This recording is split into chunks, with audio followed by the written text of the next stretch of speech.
Hi ghosts, there's a place called Illentilis. I explained it in the last video, and what happened to it.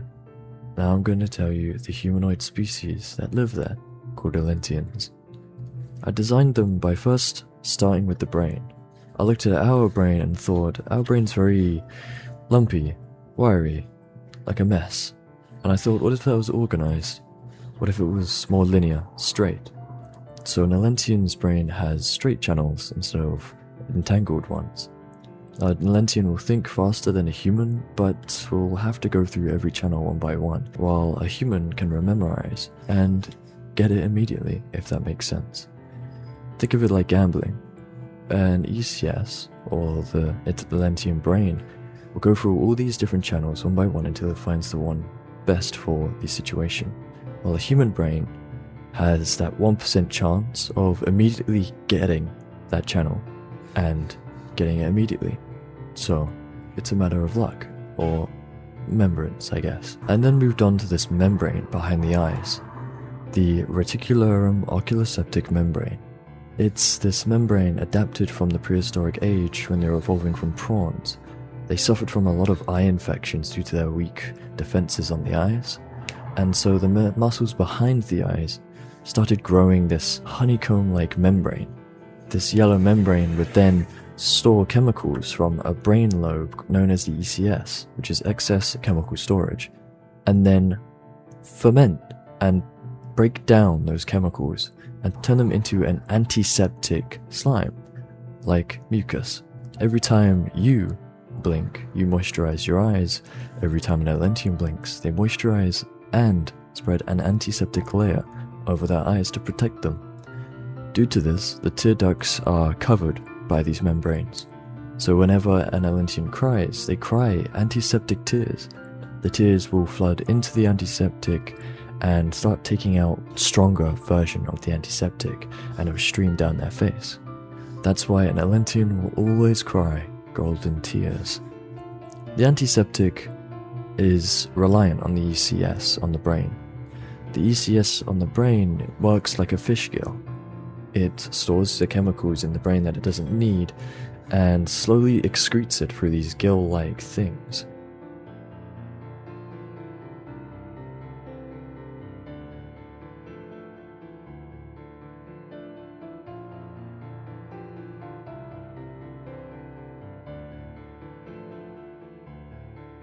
Then I had a thought about butterflies. Butterflies, their main defense is the colors on their wings. These colors, when they spread them, obviously they look like a face to scare off big predators.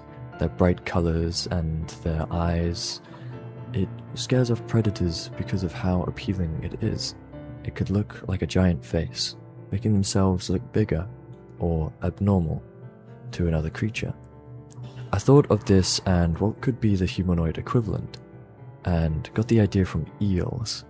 An moray eel has a smaller mouth inside a mouth, and so I thought, what about a tongue that has layers of tongues inside it?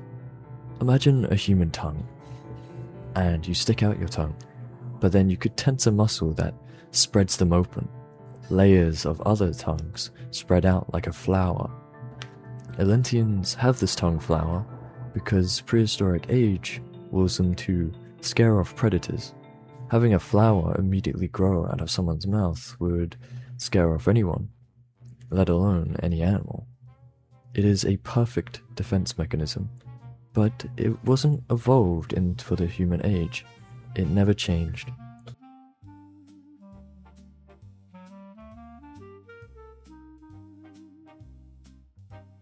Next, I designed the limbus parlobe.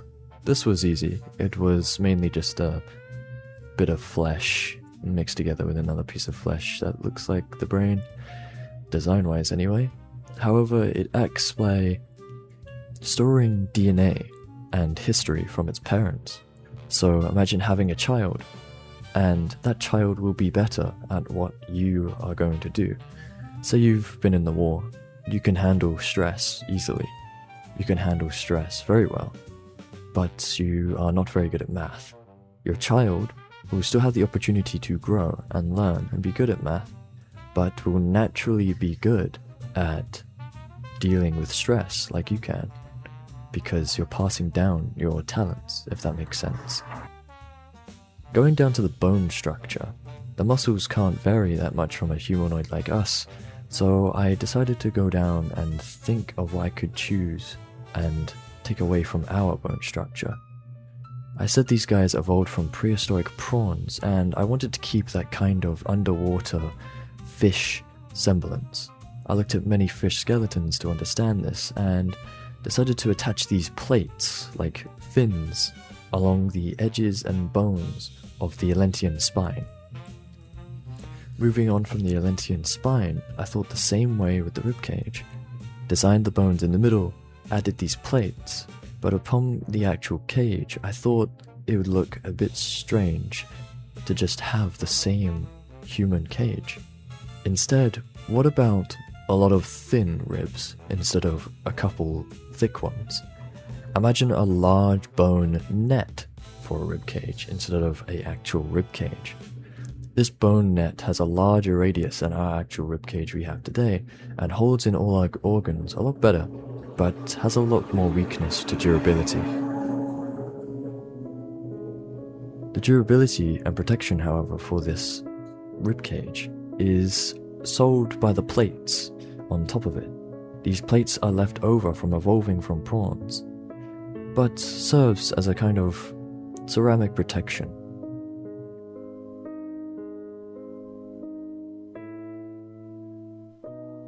I then decided I'm going to put together this entire skeleton. An Illentian skeleton looks a little uncanny compared to a human skeleton. The shoulder blades are a lot more wider than a regular human's, and the arms sit longer. An Illentian is often very lanky. They prefer their fruits and vegetables, so in prehistoric age, they evolved to be quite tall, very lanky, so they could reach those top trees. The net serves as their primary factor of holding up all their organs while their muscles do the rest of the work and have more room to grow. Their skull is slightly different too. The space behind the eyes is filed out to be a little bit wider for that membrane, and the teeth is lower down too.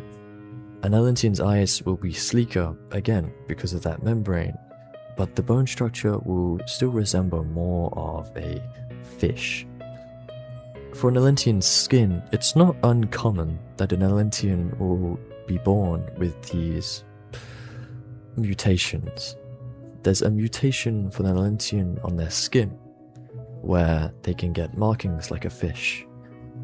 If you really look at a fish, some of them don't have scales, and they have these markings all over them, dots or stripes, and that can somehow happen with Illentians.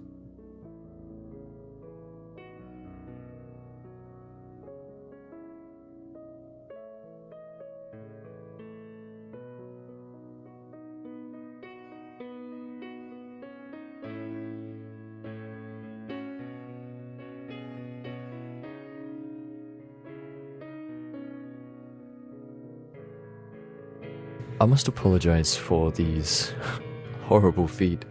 This is not exactly what an Illentian's feet looks like.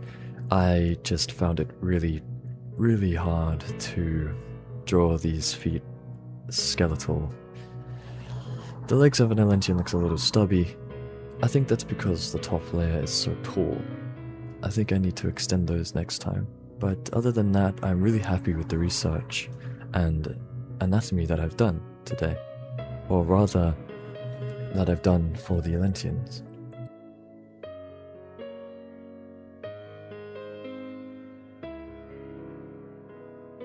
This is the final outcome. Pause to see it.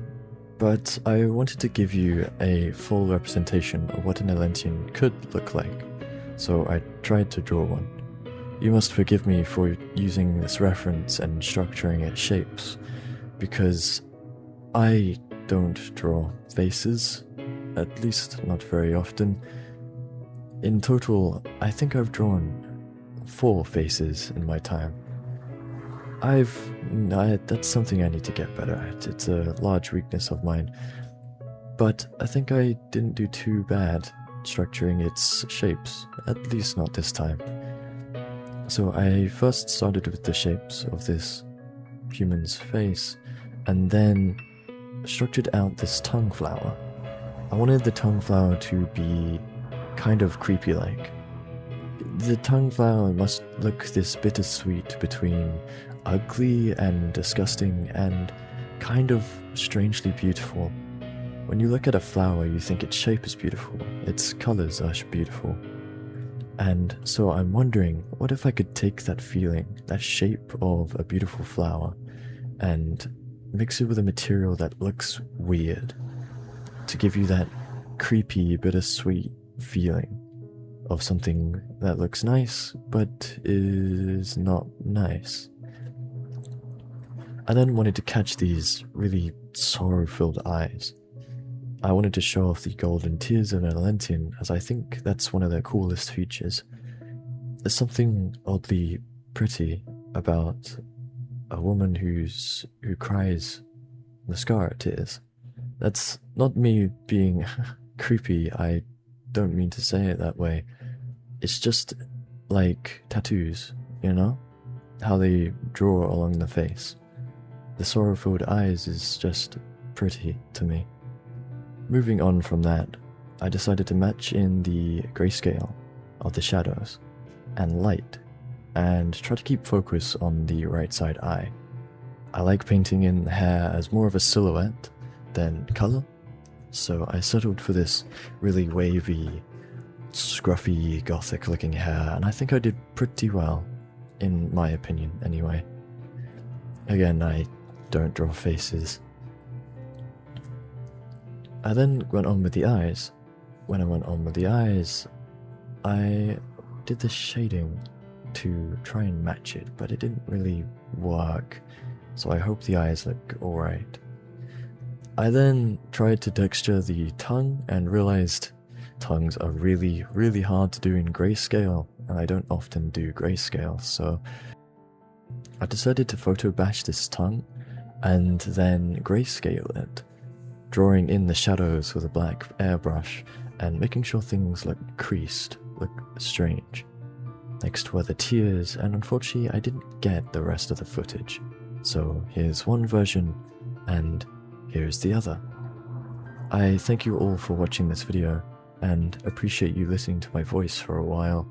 I've always imagined someone making their own OC in my world, or rather just enjoying my world.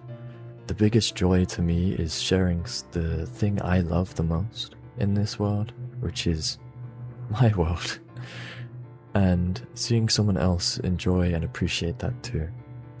I've never felt more of a joy than feeling that feeling. So, thank you all for listening to my voice and taking the time to understand my process and biology of these people. And tomorrow I will share with you their military, their soldiers, their history, and we will see from there. Thank you for watching. Goodbye.